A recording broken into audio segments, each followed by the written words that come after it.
So let's have a look at some events that are yet to occur, and I've already mentioned these previously. Basically events surrounding what I've called World War III, which will see the establishment of last days Babylon. The United States and world order collapses under economic collapse, civil strife and war, and Esau sets his nest amongst the stars. The 10 lost tribes of the house of Israel leave the United States for the North Country. This is inferred because some stage of the future the 10 lost tribes will must leave the North Country, so they must be there. So the secular state of Israel collapses and is replaced by a religious state. So I'm going to look at that shortly. And then this will lead on to events that are much more in line with Scripture and not nearly so much inferred stuff, but direct scriptural fulfillment. We're now living in the times that the Scriptures, and especially the Old Testament and the Tanakh, mention specifically. So we'll get into that later. So, and then finally we get into the 7-year tribulation. The bride goes to sleep, we have the apostasy and the man of sin revealed. And then the 7-year tribulation, the second coming, and the millennial reign of the Messiah. All right, so let's look at that first part now. I won't go through those again. Here we go. So what is the purpose of World War III? So let's just summarise. Well, it's to get the house of Israel out of the United States. And again, World War III isn't mentioned specifically, but in order for us to get to the place that is the North Country, there's going to have to be something that's rather upsetting that's going to come to America. So the purpose is to get the house of Israel out of the USA and to get us to the North Country. This will allow us to come together as a nation for the first time, and then we'll be able to learn Hebrew and Aramaic. And there's some people that have got a chance to do that now, but many of us are too busy. Once we're in the North Country, we'll be able to set up shop there and do things the way we ought to. And we'll be able to begin to learn to govern ourselves biblically. We'll be running our local assemblies, and we'll be able to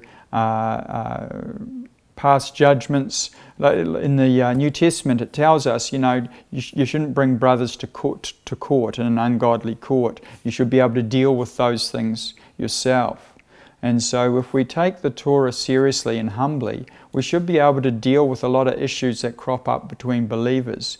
And once we start doing that corporately, not just as an individual Messianic assembly, but as a people, as groups of assemblies, we've really got the beginning of self-government. So if we want to be free of the New World Order, we really need to have basically rule ourselves. So we can actually escape the New World Order not through guns and ammunition, but actually through self-government to a large degree. And to a large degree, the reason that we're in such a mess today and we've lost our freedom is because we've become lawless. So another purpose of World War III is to bring judgment to the wicked. Our world has become wicked, and when it feels like at the moment, and I'm recording this at the big, November 2014, the world seems to be frothing like a pot that's on the boil, and you just don't know when it's going to boil over the top. But this is because of the wickedness that's in the world. And so one of the reasons that we're going to have a world war is to actually bring judgment. And one of the results of this world war is we'll see the center of power, economic power, political power, technological power, move to the Middle East. And that will enable the building of last days Babylon as prophesied in Zechariah chapter 5, and we're just going to look at that now. So in Zechariah 5, we read, starting from verse 5, "Then the angel that talked with me went forth and said unto me, Lift up now thine eyes and see what is this that goeth forth." Now this is a prophecy which is perhaps being given a bad run I've heard, I'm going to mention names, I've heard Michael Rood say this is a whole thing about a nuclear missile. Now, whether you can, sometimes God can be economical with Scripture, and He can be talking on a whole lot of levels, and it could actually, there could be something that you could infer that this woman represents fire and the lead represents plutonium and that, but it misses the whole point of this verse. This verse is all about the regathering of wickedness to the land of Shinar, as we'll read shortly. So that picture up there, just take a look at it. It's a woman in a basket, and there's two angelic consorts with the wings of storks, and they take her to the land of Shinar, as we read. So in verse 6 we read, "And I said, What is it? And he said, This is an ephah that goeth forth." And an ephah is a unit of volume, a dry measure. It's a Hebrew word. It means a measure of volume or weight or something to that effect. He said, "Moreover, this is their resemblance through all the earth. And behold, there was lifted up a talent of lead, and this is a woman that sitteth in the midst of the ephah. And he said, This is wickedness." And in Hebrew it's haresha, it's the wickedness. "And he cast it into the midst of the ephah, and he cast the weight of lead upon the mouth thereof." And you say, what is this all about? Well, the preceding verses start to explain. So let's continue reading. In verse 9 we read, "Then lifted I up mine eyes and looked, and behold, and there came out two women, and the wind was in their wings, for they had wings like the wings of a stork. And they lifted," and the stork is an unclean creature, by the way, "and they lifted up their ephah between the earth and the heaven. Then said I to the angel that talked with me, Whither do these bear the ephah? And he said unto me, To build it an house in the land of Shinar, and it shall be established and set there upon her own base." Now, where's Shinar? Now that's Shinar, not China. Okay, Shinar is mentioned in Genesis chapter 11, verse 2. They came to the land of Shinar, and they said, "Let us build a city and a name for ourselves and a tower that reaches up into heaven." And they built Babylon. They built the Tower of Babel. So this is a prophecy about the return of wickedness to the place of rebellion where they built Babylon. And this is how we get, when we get to the book of Revelation, we have Mystery Babylon the Great, we have the trading system, and it's centered in the physical city of Babel. So Babel's rebuilt, and this chapter, Zechariah, is all about the rebuilding of Babylon. And so we haven't got to that stage yet, but we've seen Babylon being formed through the League of Nations in World War I, then the United Nations in World War II.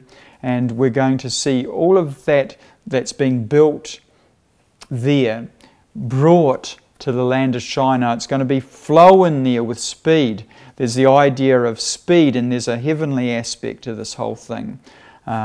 So wickedness is returning to the land of Shinar, and it's almost like a heavenly, out of this world sort of thing going on. There's other heavenly things that are going on. So we've got to get to the stage where this is fulfilled, and a world war will be one of the means of doing that, of bringing the world to its knees. So they say we must not have wars anymore. The League of Nations didn't work. The United Nations didn't work. Let's try last days Babylon.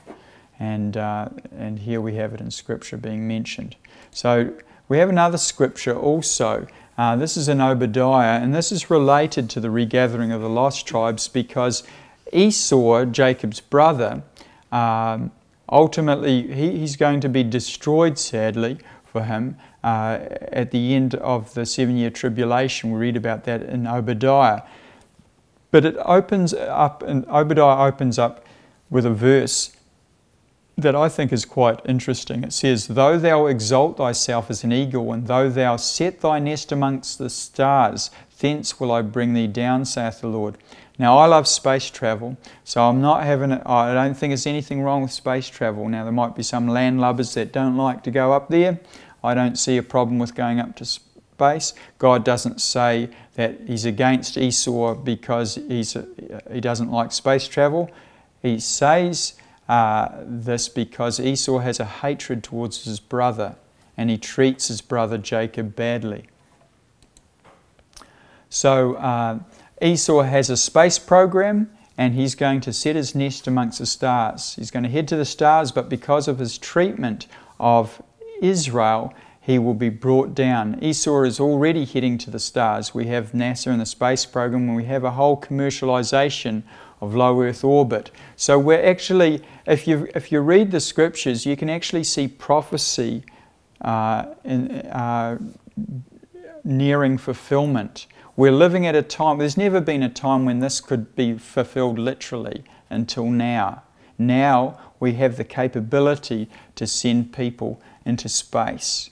And so we must be very near for this prophecy to begin to be fulfilled. And it's very interesting, the name Esau, he's also called Edom. Edom meaning red, because of the red stew. And the name for Mars is Edom.